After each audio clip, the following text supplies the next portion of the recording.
नमस्कार प्रिय दर्शकों, हाजिर हूं मैं आपके जन्म नक्षत्र चरण पर सूर्य के प्रभाव को लेकर।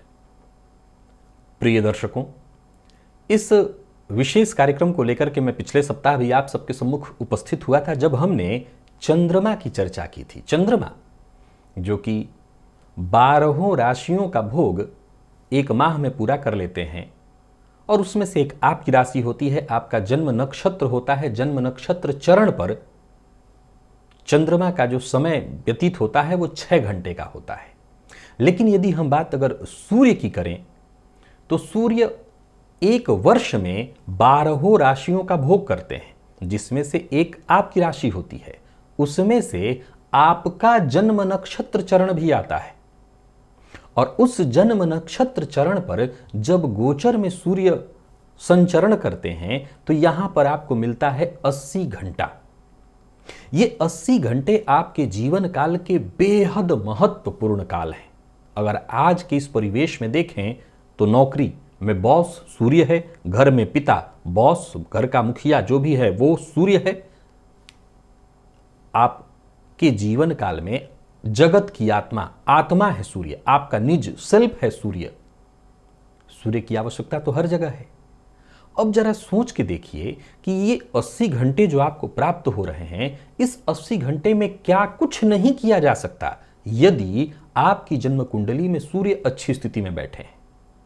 मान लिया जाए कि आप मेष राशि के हैं, तो मेष राशि में भी उदाहरण से आज एक आपको दे देता हूं कि इस समय वर्तमान समय में सूर्य मेष राशि में गोचर कर रहे हैं, और आप मेष राशि के ही हैं, अर्थात आपकी जन्म कुंडली में चंद्रमा मेष राशि में बैठे हैं, और ऊपर से आप भरणी नक्षत्र के द्वितीय चरण में ही जन्मे हैं। तो 80 घंटे का आज जो मैं वीडियो ये बना रहा हूं, तो इस समय सूर्य भरणी नक्षत्र के द्वितीय चरण पर गोचर कर रहे हैं। ये 80 घंटे का समय आपको प्राप्त हुआ है, ये आखिरी समय है।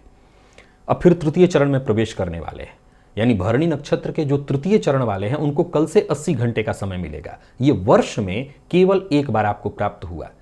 अब ये 80 घंटा आपको क्या देखना है, अपनी जन्म कुंडली में सूर्य की स्थिति को। सूर्य किस स्थिति में है, किस भाव में बैठे हैं। प्रिय दर्शकों, जरा गौर करिए, मेष राशि में सूर्य उच्च के होते हैं। एक उदाहरण दे रहा हूं, वैसे तो हर राशि में सूर्य के प्रभाव को अलग अलग ढंग से समझना होगा, लेकिन अभी बात चूंकि मेष राशि में सूर्य की चल रही है, तो मेष राशि में सूर्य कैसे होते हैं, तो उच्च के होते हैं।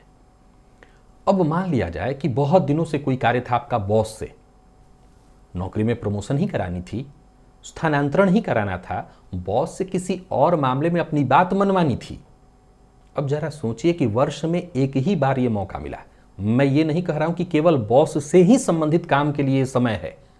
सूर्य तो मैंने कहा जगत की आत्मा है।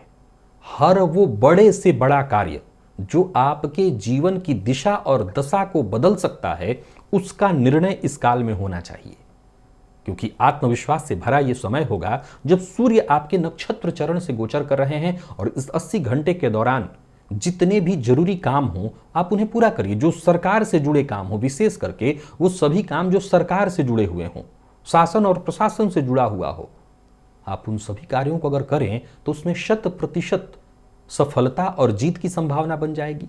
हां, यहां ये बात जरूर ध्यान में रखने योग्य है कि गोचर का प्रभाव चूंकि किस चीज पर निर्भर करता है, तो आपकी जन्म कुंडली में ग्रह की स्थिति पर।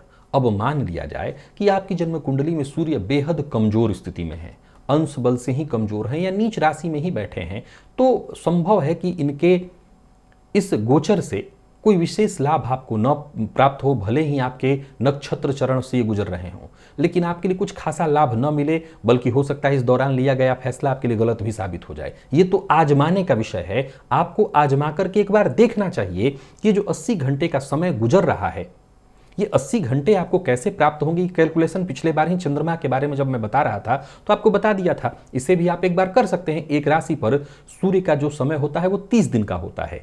एक राशि में 2.25 नक्षत्र होते हैं, एक नक्षत्र के 4 चरण। फलस्वरूप अगर आप गिनेंगे तो आपको 9 चरण प्राप्त होगा। 9 चरणों को डिवाइड करिए 30 से, तो आपको 80 घंटा प्राप्त हो जाएगा। प्रिय दर्शकों, ये 80 घंटा आपको वर्ष में केवल एक बार मिलता है।